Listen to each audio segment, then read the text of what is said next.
നമസ്കാരം, V D ബിൻഡോയാണ്.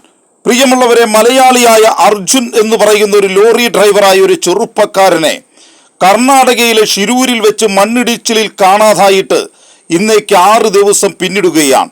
മലയാളക്കര ഒന്നടങ്കം അർജുൻ ജീവനോടെ തിരിച്ചു വരുമെന്നുള്ള പ്രതീക്ഷയിലും പ്രാർത്ഥനയിലുമാണ്. എന്നാൽ ഈ സന്ദർഭത്തിൽ 2 കാര്യങ്ങൾ പറയാനാണ് ഞാൻ ആഗ്രഹിക്കുന്നത്. അർജുൻ്റെ ഭാരത് മോട്ടോഴ്സിൻ്റെ മുതലാളിയായിരിക്കുന്ന മനോഫിനെ അഭിനന്ദിക്കാനും ആദരിക്കാനും ഞാൻ ഈ ഘട്ടം ആഗ്രഹിക്കുകയാണ്. അദ്ദേഹം ഷിരൂരിൽ തന്നെ ക്യാമ്പ് ചെയ്തുകൊണ്ട് ഒരു ഡ്രൈവർ നഷ്ടപ്പെട്ടതുപോലെയല്ല, നേരെ മറിച്ച് തൻ്റെ സഹോദരൻ നഷ്ടപ്പെട്ട വേദനയോടുകൂടി അദ്ദേഹം ഷിരൂരിൽ തന്നെ ക്യാമ്പ് ചെയ്തുകൊണ്ട് സർക്കാർ സംവിധാനങ്ങൾക്കും അപ്പുറത്ത് എന്തെല്ലാം സംവിധാനങ്ങൾ ഉപയോഗപ്പെടുത്തിക്കൊണ്ട് അർജുനെ ജീവനോടെ എത്തിക്കാൻ വേണ്ടി സാധിക്കുമെന്ന് പ്രതിജ്ഞയെടുത്തുകൊണ്ട് അവിടെ അത്ര കഠിന പ്രയത്നത്തിൽ അദ്ദേഹം ഏർപ്പെട്ടിരിക്കുകയാണ്. ഈ സന്ദർഭത്തിൽ ഒരു കാര്യം പറയാതിരിക്കാൻ വേണ്ടി കഴിയില്ല. അദ്ദേഹത്തിൻ്റെ ഇടപെടലിൻ്റെ ഭാഗമായിട്ടാണ് രഞ്ജിത്ത് ഇസ്രായേൽ എന്ന് പറയുന്ന വിദഗ്ധനായ ഒരു മനുഷ്യനെ ഈ കർമ്മഭൂമിയിലേക്ക് അദ്ദേഹം കൊണ്ടുപോകുന്നത്. അവിടെ എത്തുന്നത് തിരുവനന്തപുരത്ത് നിന്നാണ്. രഞ്ജിത്ത് ഇസ്രായേൽ കാർ മാർഗമാണ് ഈ ഷിരൂരിലേക്ക് എത്തുന്നത്. ഞാനൊരു കാര്യം ചോദിക്കാൻ ആഗ്രഹിക്കുകയാണ്. നമ്മുടെ കേരളം ഒരു ഹെലികോപ്റ്ററൊക്കെ മേടിച്ചിരുന്നല്ലോ.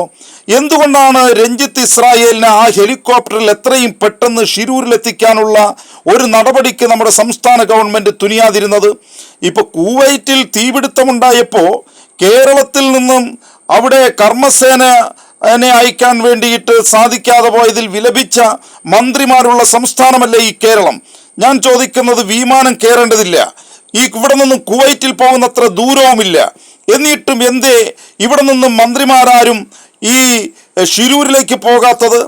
എന്തിനു പറയുന്നു? ഈ രഞ്ജിത്ത് ഇസ്രായേലിന് തിരുവനന്തപുരത്ത് നിന്ന് ഈ ഷിരൂരിലേക്ക് എത്താനുള്ള അടിയന്തര സഹായം ചെയ്തു കൊടുക്കാതിരുന്നത് എന്തുകൊണ്ടാണ് എന്നുള്ളതിനെ കുറിച്ച് പരിശോധിക്കണം.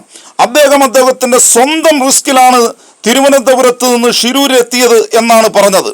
പ്രിയപ്പെട്ടവരെ, നമ്മുടെ രാജ്യത്തിൻ്റെ യഥാർത്ഥ ശക്തി എന്ന് പറയുന്നത് ലോകത്തെ അറിയിക്കേണ്ടത് ചൊവ്വയിൽ പേടകം ഇറക്കിയത് കൊണ്ടോ അതല്ല എങ്കിൽ ചന്ദ്രനിൽ വെള്ളം കണ്ടെത്തിയത് കൊണ്ടോ മാത്രമല്ല, സ്വന്തം രാജ്യത്തെ പൗരന്റെ ജീവനെ ഏറ്റം വരെ പോയാലും രക്ഷിക്കാൻ കഴിയുമെന്ന് ലോകത്തിന് കാണിച്ചു കൊടുക്കുന്നതോടുകൂടിയാണ് എന്ന് പറയാൻ ഞാൻ ഈ ഘട്ടം ആഗ്രഹിക്കുകയാണ്.